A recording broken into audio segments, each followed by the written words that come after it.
Student उम्मीद करता हूं आप सभी स्वस्थ मस्त खुश और सुरक्षित होंगे। आज की वीडियो में डिस्कस करेंगे कुछ बहुत इंपॉर्टेंट टॉपिक्स पर। आज हम बात करेंगे यूपी SSSC लेखाकार भर्ती को लेके। 4 दिन पहले मैंने आपको बताया था कि जून मंथ में कौन सी भर्ती है जो सबसे आगे लगी हुई है। जो मैंने बताया था, जो 4 दिन पहले मेरा वीडियो देखा होगा उसे पता होगा कि मैंने बताया था कि लेखाकार की भर्ती आएगी और वो आई है। उतने ही पदों पर आई है जितने पदों पे मैंने कहा था। थोड़े से पद उसमें 200-250 पद कम है, लेकिन लगभग उसी के आसपास पदों पर भर्ती आई है। तो उसका क्या क्वालिफिकेशन है, किसको ओ लेवल चाहिए, क्या पेट कट ऑफ जा सकती है, उस पर बात करेंगे। इसके अलावा ASO लोअर PCS की एग्जाम डेट को लेके भी 2 दिन पहले मैंने वीडियो बनाया था कि ASO लोअर PCS का एग्जाम डेट कब तक कंडक्ट हो सकता है, क्या पेट कट ऑफ वाले फॉर्म भरे, उसको लेके भी आयोग की तरफ से जो एग्जाम कैलेंडर जारी हुआ है उसमें वही डेट है, वो उस पर भी बात करेंगे कि क्या वो पर्टिकुलर डेट है। लोअर PCS में बच्चे थोड़ा सा कंफ्यूज है कि क्या पेट कट ऑफ पर वो फॉर्म भरे, उस पर भी हम बात करेंगे। इसके अलावा अगली भर्ती जून में और कौन कौन सी आ सकती है, जुलाई में कौन सी आनी है और अगस्त में कौन सी आनी है, तीनों मंथ में कौन कौन सी भर्ती आएगी उस पर बात करेंगे। क्योंकि एग्जाम कैलेंडर जो जारी हुआ है उसमें आपका केवल एग्जाम कंडक्ट की डेट है, रिजल्ट की डेट कहीं नहीं है और भर्ती कौन कौन सी आनी है ये भी कहीं खास अपडेट नहीं है। इसके अलावा जेई पर सुप्रीम कोर्ट का एक बहुत ही बड़ा फैसला आया, उस पर भी डिस्कस करेंगे। जेई इलेक्ट्रिकल मैकेनिकल को लेकर काफी लोग कह रहे हैं कब तक भर्ती आएगी, मैं बता रहा हूं किस डेट किस मंथ में आपकी भर्ती जारी होने वाली है, उस पर भी बात करेंगे। और इसके अलावा एक्सेल टेक्नीशियन पर आज एक वीडियो मैं बनाना चाहता हूं।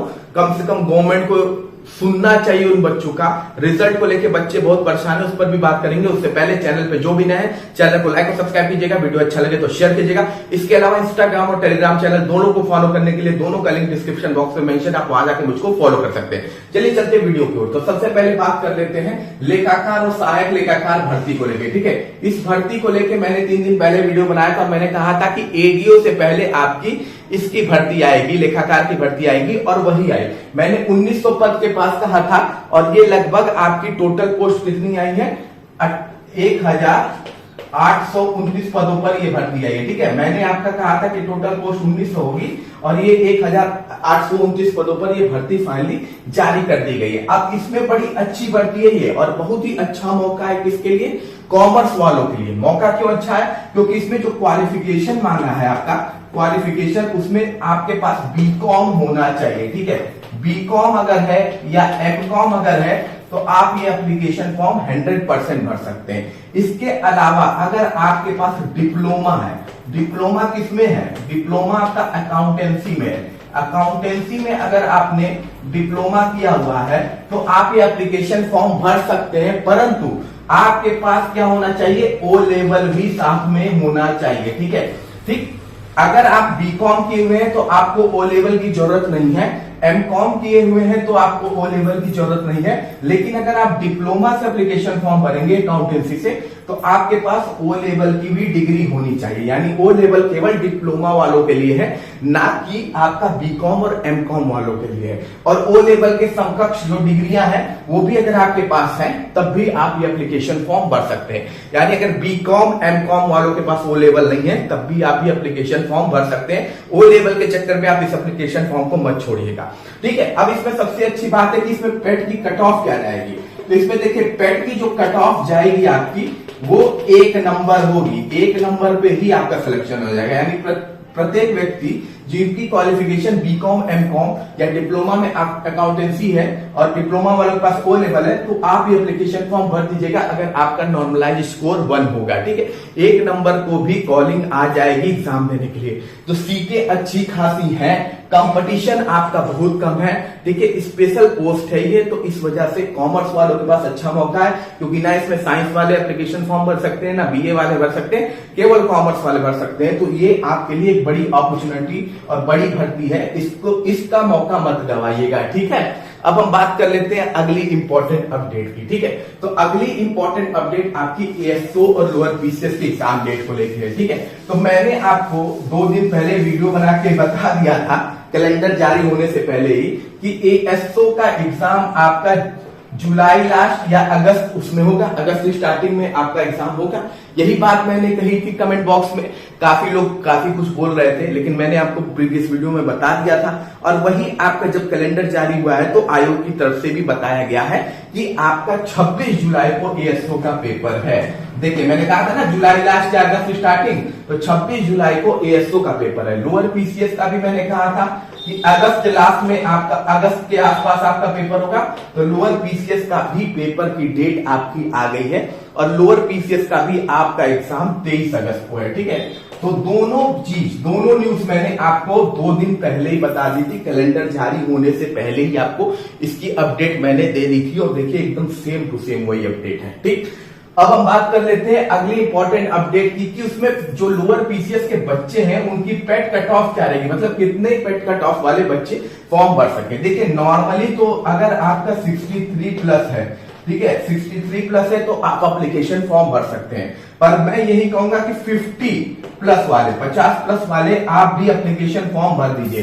देखिए लोगों की तरफ से काफी कोशिश की जा रही है और कहीं ये लेखपाल की तरफ 50 प्लस वाली कॉलिंग हो गई तो फिर आप को नुकसान झेलना पड़ेगा। ठीक है, तो 25 रुपए गंवाने से 25 रुपए ही तो जाने वाला है। ठीक है, 25 रुपए का नुकसान भी होता है तो इतने पैसे तो सरकार हमसे चूस ही रही है, 25 रुपए और चूस रही है। लेकिन अगर 50 प्लस वालों का आ गया मौका तो फिर आपके लिए चांदी चांदी है। ठीक है, तो मैं यही कहूंगा कि जिसका 50 प्लस है वो एप्लीकेशन फॉर्म जरूर भर देगा लोअर पीसीएस का।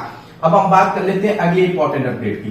तो अगली इंपॉर्टेंट अपडेट ये है कि आपकी जून जुलाई अगस्त में कौन सी भर्ती आने वाली है। ठीक है, अभी तो मैंने कहा था लेखाकार की भर्ती आने वाली है। अब देखिए जून मंथ जो चल रहा है, इस जून मंथ में, ठीक है, इस जून मंथ में आपको कौन कौन सी भर्ती देखने को मिल जाएगी। तो जून मंथ में आपकी अगली भर्ती जो है वो आपकी एडीओ की भर्ती है। 600 प्लस पद पर आपको ये भर्ती देखने को मिल जाएगी। जून ही मंथ में आपकी दूसरी भर्ती जारी हो सकती है, तो वो आपकी है लैब टेक्नीशियन की भर्ती। ठीक है, लैब टेक की भर्ती, लैब टेक्नीशियन की भर्ती है। 400 प्लस पदों पर ये भर्ती भी जारी हो सकती है जून मंथ में। और जून मंथ में जो तीसरी भर्ती यानी थर्ड भर्ती जो जून मंथ में जारी होने के चांसेस हैं वो है आपके सचिवालय कंप्यूटर सहायक के। ठीक है, सचिवालय कंप्यूटर सहायक की भर्ती आपकी जारी होगी इस जून मंथ में। ठीक है, सचिवालय कंप्यूटर सहायक की भर्ती आपकी जारी हो सकती है इस जून मंथ में और ये भी लगभग आपका मान के चलिए 500 प्लस पदों पर ये भर्ती जारी होगी। 500 प्लस पदों पर भर्ती ये जून मंथ में आपकी जारी होनी है। ठीक है, जुलाई की बात करें अगर जुलाई मंथ की, ठीक है, जुलाई मंथ में कौन कौन सी भर्ती आपकी जारी हो जाएगी। तो जुलाई मंथ में अगर हम बात करेंगे तो जुलाई मंथ में आपको दिखेगी युवा विकास दल अधिकारी की भर्ती। ठीक है, युवा विकास दल अधिकारी एक भर्ती होती है, बहुत ही कम देखने को मिलती है भर्ती। ये भर्ती आपकी जुलाई मंथ में आपको देखने को मिलेगी और ये अच्छे खासे पद पर आएगी। ये लगभग 400 प्लस पोस्ट पर आपको ये भर्ती देखने को मिलेगी युवा विकास दल अधिकारी की। तो जून में इन तीनों में से ये तीनों भर्ती जारी होनी है। कौन पहले होगा कौन बाद में एग्जैक्ट नहीं पता, लेकिन ये तीनों भर्ती एडीओ की, लैब टेक्नीशियन की और सचिवालय कंप्यूटर सहायक की भर्ती जून मंथ में। जुलाई मंथ में आपका फार्मेसी को लेके एक भर्ती जारी होगी और एक आपका युवा विकास दल अधिकारी को लेके भर्ती जारी होगी। तो आने वाली ये भर्तियां लगी हुई हैं इस पेट से। अभी इस पेट से ये सारी भर्तियां हैं, अगले पेट से नहीं, इसी पेट से ये भर्तियां आपको देखने को मिलने वाली हैं। अब हम बात कर लेंगे अगली इंपॉर्टेंट अपडेट की। तो अगली इंपॉर्टेंट अपडेट है जूनियर इंजीनियर को लेके। ठीक है, अब जेई की भर्ती कब आएगी भाई, जून जुलाई में तो आप ये मान के चलिए जेई की भर्ती जून में तो नहीं आने वाली है। ठीक है, जेई इलेक्ट्रिकल मैकेनिकल की भर्ती जून में आपको देखने को नहीं मिलने वाली है। मैकेनिकल और सिविल की भर्ती, ये भर्ती आपको जून में देखने को नहीं मिलने वाली है। ये भर्ती आपको जुलाई लास्ट या अगस्त स्टार्टिंग, जुलाई लास्ट या अगस्त स्टार्टिंग में आपको देखने को 100% मिल जाएगी। ठीक है, जुलाई लास्ट और अगस्त स्टार्टिंग में ये देखने को मिल जाएगी। आएगी ये इसी पेट से, लेकिन ये भर्ती अभी फिलहाल जून में नहीं आएगी, जुलाई लास्ट या अगस्त स्टार्टिंग में आएगी। इनसे पहले जो मैंने भर्तियां बताई है वो आपकी जारी हो जाएंगी और ये लगभग 1200 प्लस पदों पर ये भर्ती जारी होगी। लगभग 1200 प्लस पदों पर ये भर्ती जारी होनी है और ये आपकी जुलाई लास्ट या अगस्त स्टार्टिंग में आपको देखने को पक्का का पक्का मिल जाएगी। ठीक है, अब हम बात कर लेते हैं उसके बाद कि जेई पर सुप्रीम कोर्ट का एक बड़ा फैसला आया हुआ है और वो फैसला जेई वालों के लिए है कि जो डिप्लोमा होल्डर है, ठीक है, डिप्लोमा होल्डर जो है वही केवल जेई का एप्लीकेशन फॉर्म भर पाएंगे। यूपी का जो एकदम से बवाल मचा हुआ था, तो वो क्लियर कट कर दिया है सुप्रीम कोर्ट ने कि केवल डिप्लोमा जिन्होंने किया है पर्टिकुलर सब्जेक्ट से वही केवल अब फॉर्म भर पाएंगे। तो अब बीटेक वाले जितनी कोशिश करनी थी कर ली है।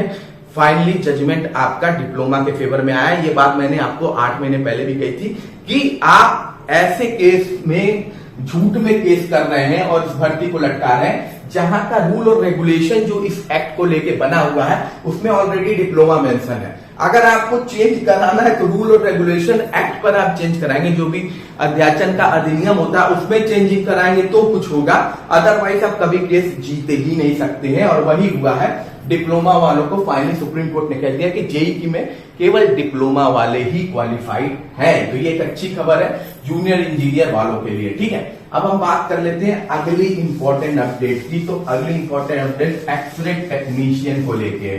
भाई साहब इसका रिजल्ट, ठीक है, इसका रिजल्ट आने का नाम ही नहीं ले रहा है। बच्चे हर बार जा रहे हैं, ऐसा नहीं है कि बच्चे नहीं जा रहे हैं। बच्चे किस से नहीं मिल रहे हैं, आयोग पर बच्चे पहुंचते हैं तो आयोग कहता है कि डिपार्टमेंट की गलती की वजह से नहीं आ पा रहा है, डिपार्टमेंट में लटका है। बच्चे डिपार्टमेंट पहुंचते हैं तो वो कहते हैं कि हमने पर्चा भेज दिया है आयोग को, आयोग से लटका हुआ है। ठीक है, आयोग डिपार्टमेंट भेज रहा है बच्चों को और डिपार्टमेंट आयोग भेज रहा है बच्चों को। ठीक है, फॉर्मूला ये था सिंपल सा कि एक आपका जो क्वालिफिकेशन है उसको लेके थोड़ी दिक्कत थी, उसी को लेके ये अप डाउन किया जा रहा है और बच्चे कभी इधर से इधर दौड़ रहे हैं, कभी इधर से इधर। उसमें बहुत से बच्चे जो प्राइवेट जॉब कर रहे हैं वो अपना जॉब छोड़कर आ रहे हैं, जिसकी वजह से वो प्राइवेट जॉब से भी हाथ धो बैठ रहे हैं। इवन ये नहीं है, यहाँ पे आपकी बच्चे मुलाकात सरकार से भी कर रहे हैं। ठीक है, सरकार से भी कर रहे हैं बच्चे मुलाकात। वहां से इनको आश्वासन दे दिया जाता है बस कल ही मीटिंग होनी है, कल आपका फाइल बुलाते हैं, मंगाते हैं, देखते हैं क्या है। और उस पर भी कोई भी रिस्पॉन्स नहीं आ रहा है। 2 महीने 3 महीने बीत गए। भाई देखिए, कोई भी नेता आपकी बात क्यों सुनेगा? ये जो नेता है आपकी बात क्यों सुनने वाले हैं? इनका एक भी बेटा या बच्चा बताइए जो किसी सरकारी स्कूल से पढ़ता हो। सरकारी स्कूल छोड़िए, उसकी तो हालत आप देख ही रहे हैं। IIT जैसा बड़ा इंस्टीट्यूट है ना, इससे पढ़ रहा हो किसी भी नेता का बच्चा। अरे इनके हर एक नेता का जो बच्चा है, चाहे वो विपक्ष में हो पक्ष में हो, किसी भी नेता का बेटा, ये सब फॉरेन में पढ़ रहे हैं। ठीक है, ये फॉरेन में पढ़ रहे हैं। यहाँ आपके बच्चों के साथ ये हो रहा है कि group C group B paper out हो जा रहा है। ठीक है, बच्चों को दौड़ाया जा रहा है, रिजल्ट लटकाया जा रहा है, जाति पर आपको लड़ाया जा रहा है, कास्ट पर आप लड़ते रहिए, रिजर्वेशन पर आप लड़ते रहिए। ठीक है, नेताओं के बेटों को ना आपके रिजर्वेशन से मतलब है ना कास्ट से मतलब है। वो तो तैयार है, उन्हें पता है कि हम अपनी जाति के हैं, अपनी जाति पर जब इलेक्शन जीत के जब हम पढ़ लिख के आ जाएंगे यहाँ पे तो फिर हमें हमारे पापा कहेंगे भाई हमारा देखिए बेटा है, अब आप ही के शरण में है, आप कोई नहीं जिताना है तो भाई हमारे जाति के नेता का बेटा है तो हम जिताएंगे। तो वो जीतेगा, उसको पता है अपना काम नहीं है, उसका पॉलिटिक्स में इंटरेस्ट, तो वो फॉरेन से पढ़कर फिर वही फॉरेन में रह जाएगा। क्योंकि यहाँ तो आप टैक्स पेयर हैं, आप टैक्स पे करते हैं तो आपको उसका कुछ बेनिफिट मिलना नहीं है। आधा से अधिक जनता को कुछ मिलता ही नहीं है जो टैक्स पे करती है। वहां पे वो अपना करेंगे, वहां बिजनेस करेंगे, फिर वहां से टेंडर निकालेंगे, यहाँ सरकारी टेंडरों पर भरेंगे, उसके बाद वो बिजनेस का हो जाएगा। नहीं होगा तो वैसी पॉलिसी बना दी जाएगी। तो वो अपने बच्चों को फील्ड सेट कर रखे हैं। तो जिसका बेटा ना सरकारी स्कूल में पढ़ रहा है, ना उसे किसी सरकारी एग्जाम को देना है, ना यहाँ के सरकारी बड़े इंस्टीट्यूट में पढ़ रहा है, तो वो उनके पिताजी क्या जानेंगे बाकियों का, जो जिनको वो लड़वा रहे हैं कि तुम जय भीम वाले हो, तुम हई वाले हो, तुम हऊ वाले हो, लड़ते रहो। तुम लड़ोगे तभी तो हमारा चलता रहेगा, अलग अलग कास्ट के नेता हम उठे रहेंगे तभी तो हम जीतेंगे। ठीक है, ना उनके बेटों को किसी से छूत अछूत से कुछ है ना कुछ है, बस वो आपको लड़ा रहे हैं। फिर आपकी शिक्षा व्यवस्था को भी वैसे डबाडोल किए हुए हैं। पेपर लीक होने से उनके बच्चे या उनका थोड़ी ना नुकसान हो रहा है, नुकसान आपका हो रहा है। रिजल्ट नहीं आने से उनका परिवार थोड़ी ना रुका हुआ है, आपका परिवार रुका हुआ है। तो यही स्थिति है, बड़ी दयनीय स्थिति है। और मेरा ये कहना है कि भाई कब तक, 2023 की ये भर्ती है, 3 साल बीत चुके हैं, अब कब तक भाई इसका रिजल्ट निकालोगे? कब निकालोगे भाई बताओ? सिंपल सादी बात बताओ, कब निकालना है आपको? ठीक, तो प्लीज बच्चों पर दया कर दीजिए और थोड़ा रिजल्ट पर ध्यान दीजिए। बच्चे काफी दौड़ के थक गए हैं तो थोड़ा उनकी सुन लीजिए। बाकी कोई भी कमेंट है तो कमेंट बॉक्स में बोल सकते हैं। मिलते अगली वीडियो में। जय हिंद, जय भारत।